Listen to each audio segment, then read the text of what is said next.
Hello and welcome back to the Haunted Slumber. Before we begin tonight's story, take a moment to get comfortable, close your eyes, and let your mind drift. If you're enjoying these tales, don't forget to subscribe and leave a comment. I'd love to know where you're listening from around the world. Now let the lights dim, the curtain rise, and may this story guide you into a deep, haunted sleep. The Echoes Beneath Waverly Hill. Rain slicked the windshield as Lena Calder drove up the winding road, her headlights cutting through the thick Kentucky mist like dull blades. The GPS on her dashboard blinked, then went black for a moment before resuming its calm, robotic tone. In 500 feet, your destination will be on the right. She squinted through the fog. There it was, Waverly Hill. A towering mass of stone and shadow, perched at the edge of the forested hill like a patient vulture. The building stretched 5 stories high, its broken windows like empty eyes, its roofline jagged and uneven against the stormy sky.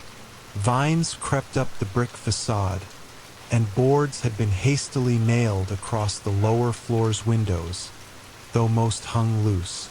Lena put the car in park and killed the engine. The silence that followed was immediate and absolute. She stepped out, her boots crunching against the gravel. The air smelled of earth, old water, and something metallic, faint but unmistakable. She pulled her coat tighter. This is what you wanted, she reminded herself. A fresh start, a real project. A chance to bring something back to life. The restoration contract had come out of nowhere. A mysterious owner, anonymous through a law firm, had offered a full grant to bring Waverly Hill back from ruin. Lena, with her degree in architectural history and a reputation for reviving decrepit structures, had been the perfect fit, or so she thought. Now, standing before it, she wasn't so sure. Inside, the building was worse. The air was thick, the silence oddly oppressive. Water dripped from a broken pipe somewhere deep in the bowels of the building, echoing through the hollow halls like a ticking clock. Her flashlight beam slid across cracked tiles, exposed wiring, and graffiti that looked hastily painted over or scratched in. Hello. Don't listen to them. It's in the walls. She paused at that one. Just a prank, surely. Kids sneaking in, scaring each other. Urban legend nonsense. Still, the hair on her arms stood on end. She reached the main stairwell. The metal handrail was cold and slick, and as she ascended to the second floor, a rush of icy air blew past her. There were no windows open, no doors ajar. She turned quickly, but nothing was there. Just the hallway, stretching long and empty ahead of her.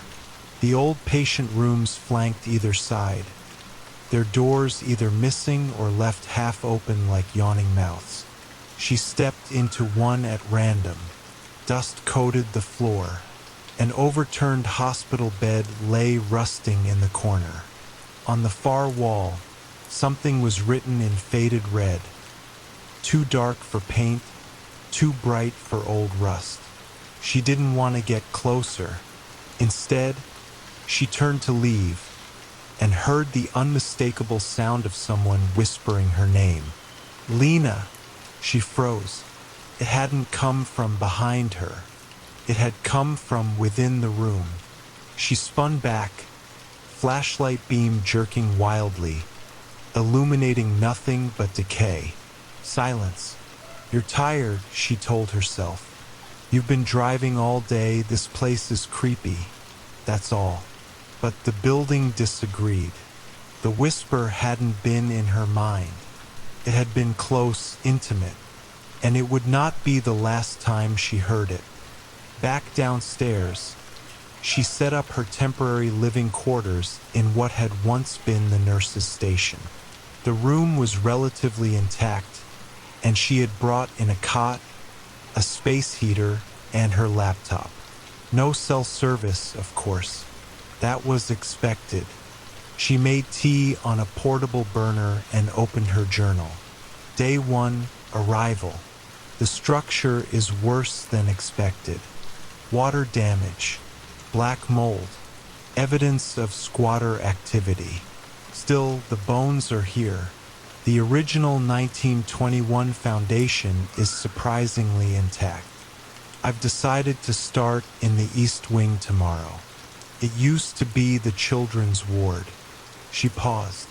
The room had gone quiet again.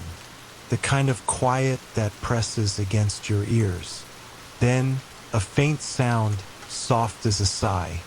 It came from the hallway just beyond the cracked door. The tea in her mug rippled slightly.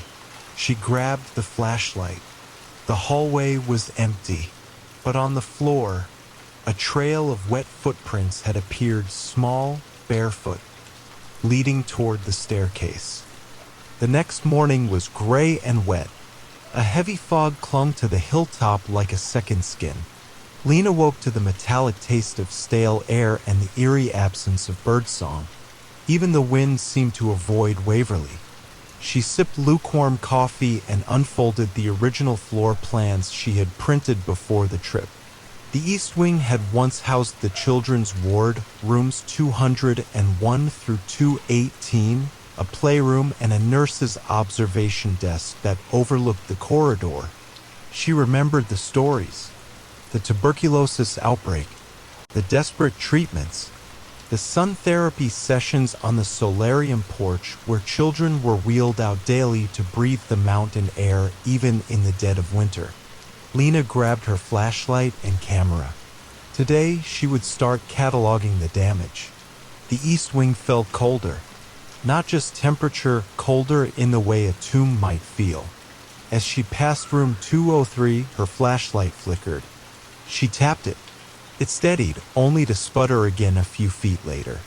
She stopped in front of room 205. The door creaked open with barely a touch.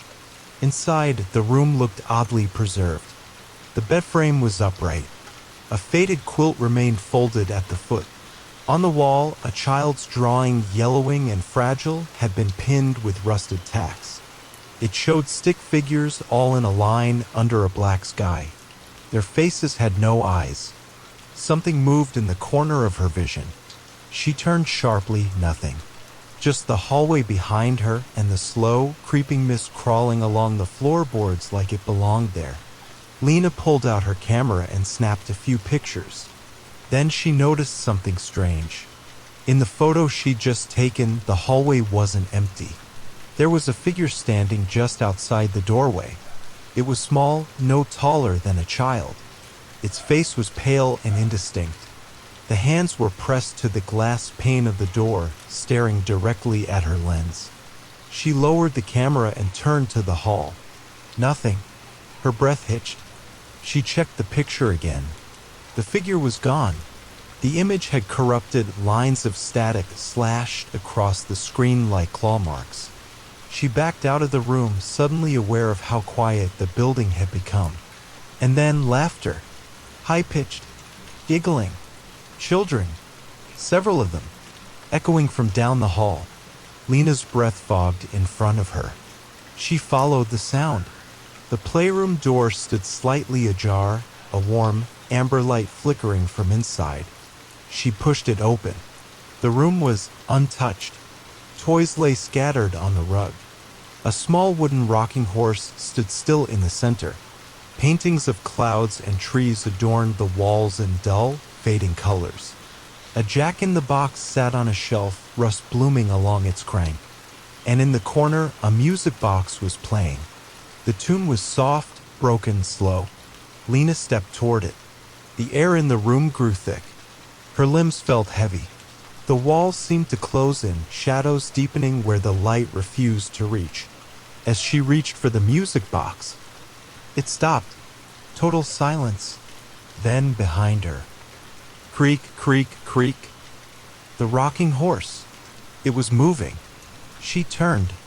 The horse was swaying back and forth, slow, rhythmic, like someone had just gotten off it. The wooden seat was warm to the touch. Lena whispered, "Is someone here?" Nothing.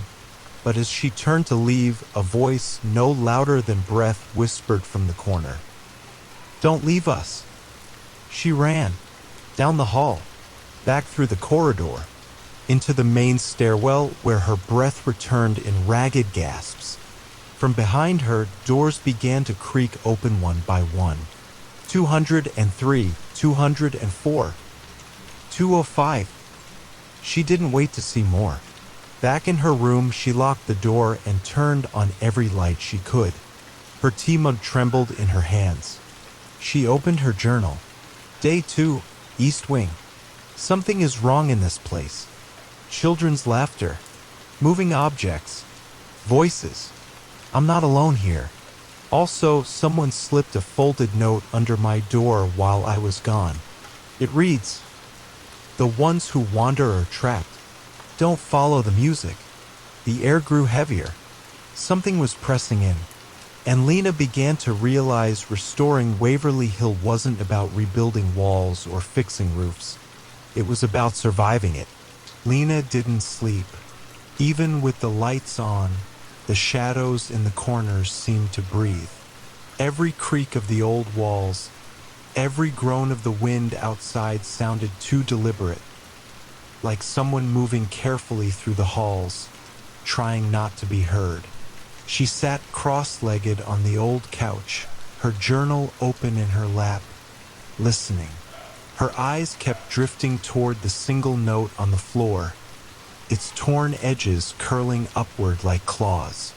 The ones who wander are trapped. Don't follow the music. She read it over and over. The handwriting was thin, hurried, but unmistakably modern. Someone else was here. But who? The power flickered at 3:17 a.m. Not went out, just flickered, like something passed through the wires, too fast to see. And then footsteps, upstairs. Slow, deliberate, dragging one foot behind the other.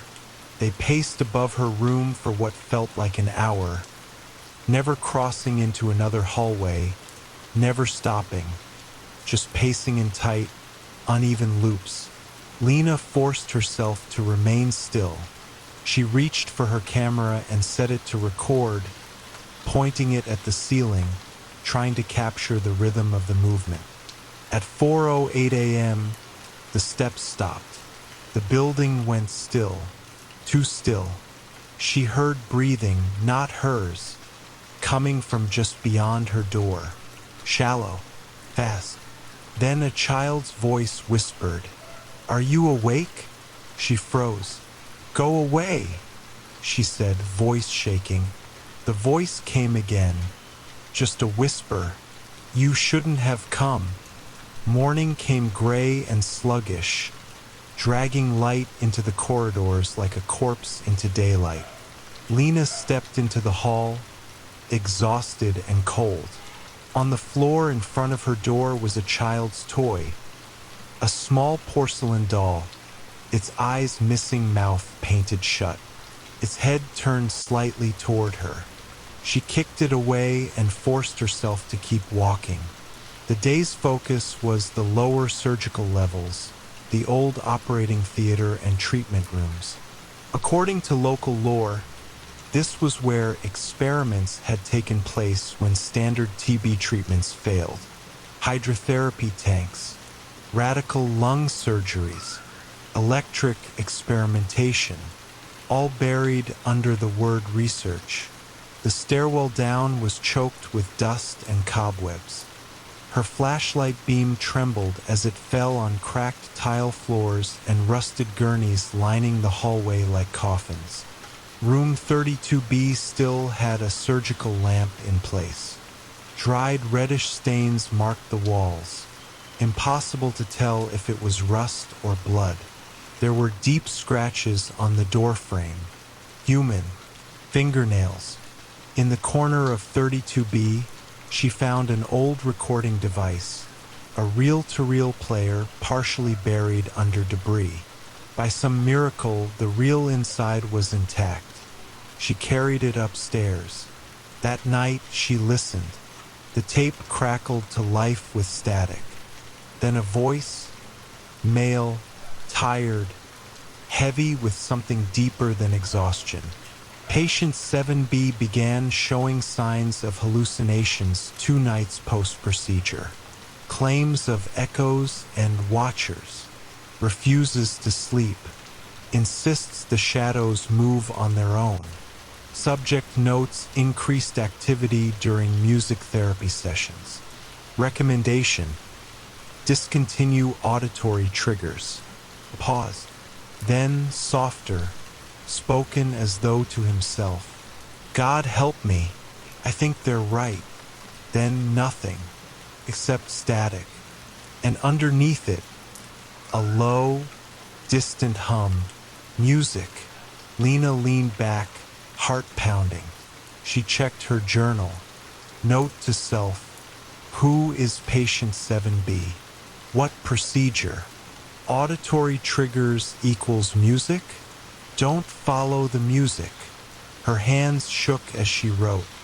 From somewhere in the building, faint but unmistakable, a melody began to drift up from the lower levels. Soft, mechanical, a lullaby.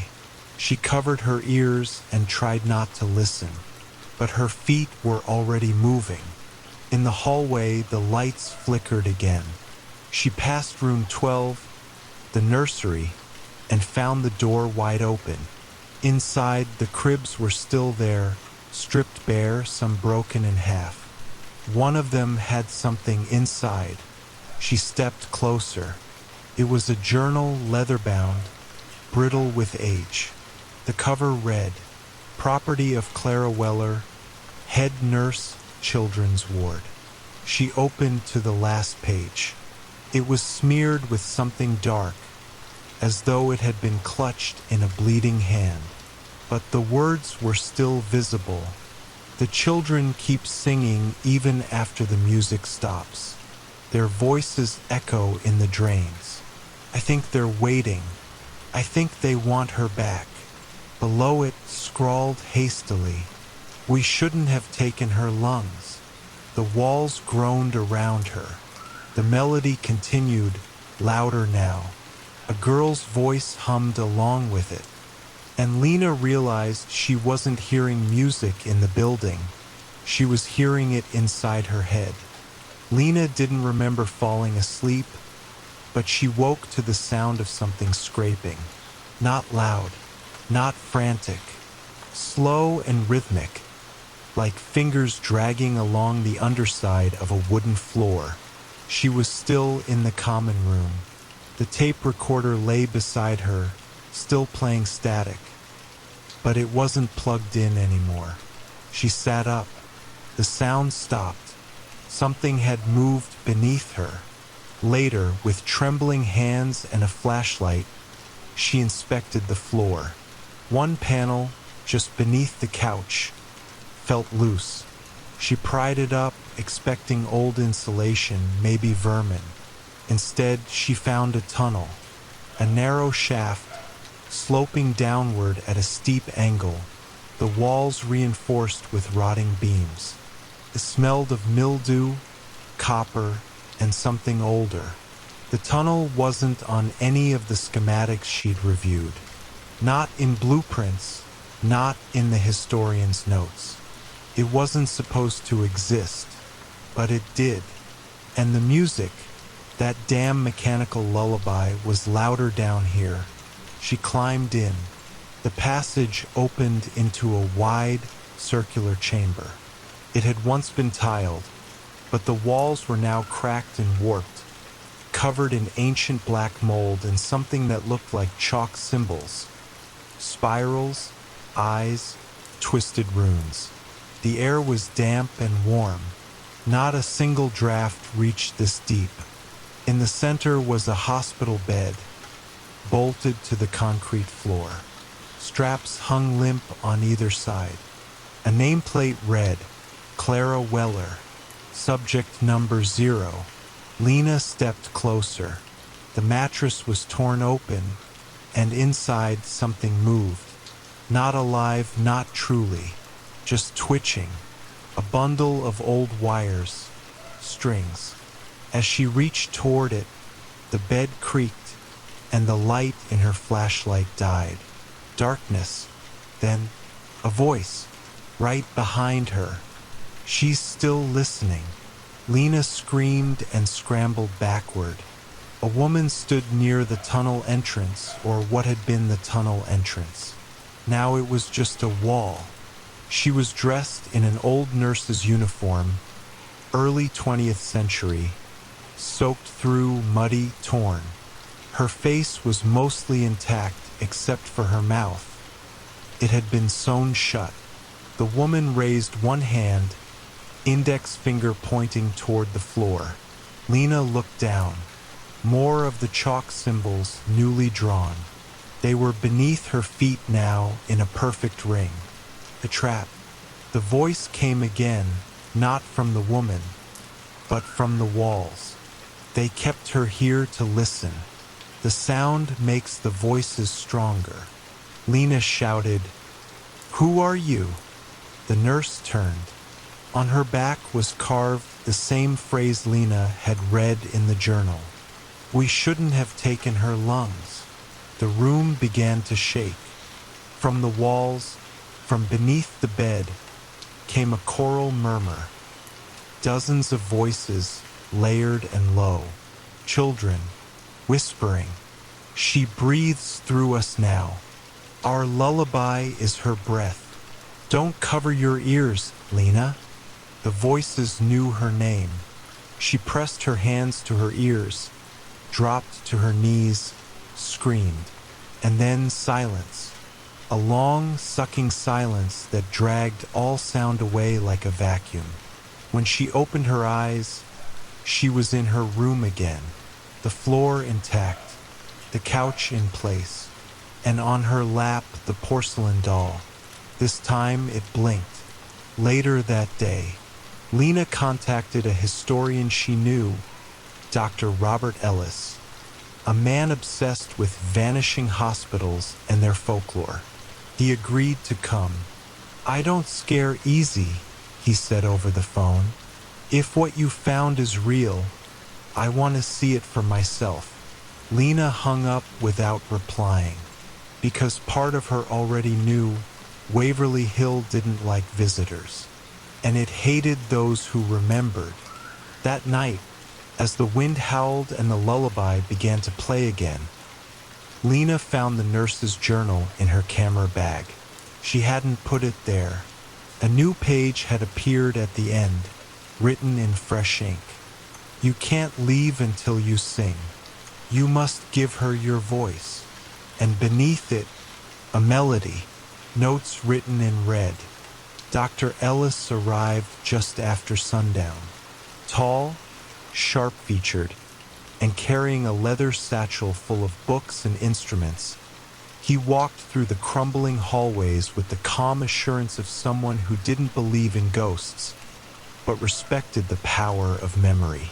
He listened intently as Lena recounted everything.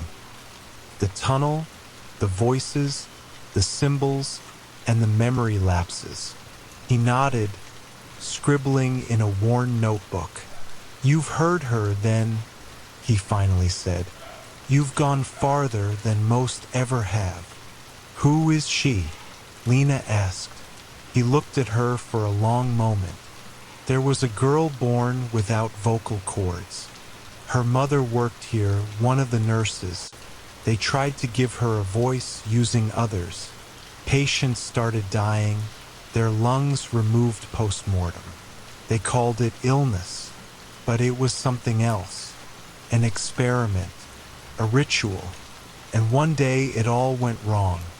She remained, angry, starving. They returned to the hidden tunnel. This time, the entrance was sealed with a massive slab of concrete. But when Lena touched it, The slab slid open as though it had merely been waiting. "Welcome back," the wind seemed to whisper. Below, the air had changed. There was no more music, no more whispers, only a heavy stillness, like the silence before a storm. They walked past broken beds, gutted machines, and rusting nameplates. The walls bore markings, scratched not with tools, but with fingernails. When they entered the circular chamber, the old bed in the center was no longer empty. A girl, no more than 10, lay curled atop the frame. Her skin was cracked like porcelain. Her face was hidden behind a mask made of shattered vinyl records, stitched together with copper wire. Around her, dozens of microphones, radio receivers, and tape recorders were scattered, all humming with static. "She's collected them," Ellis whispered. "Voices, memories, fragments." Then she spoke, not with her mouth, not with sound, with space. "You brought him. He is your voice. I want it." Lena staggered. The words weren't sounds but tremors, vibrations in her bones. Her breathing became shallow. A pressure built behind her ribs.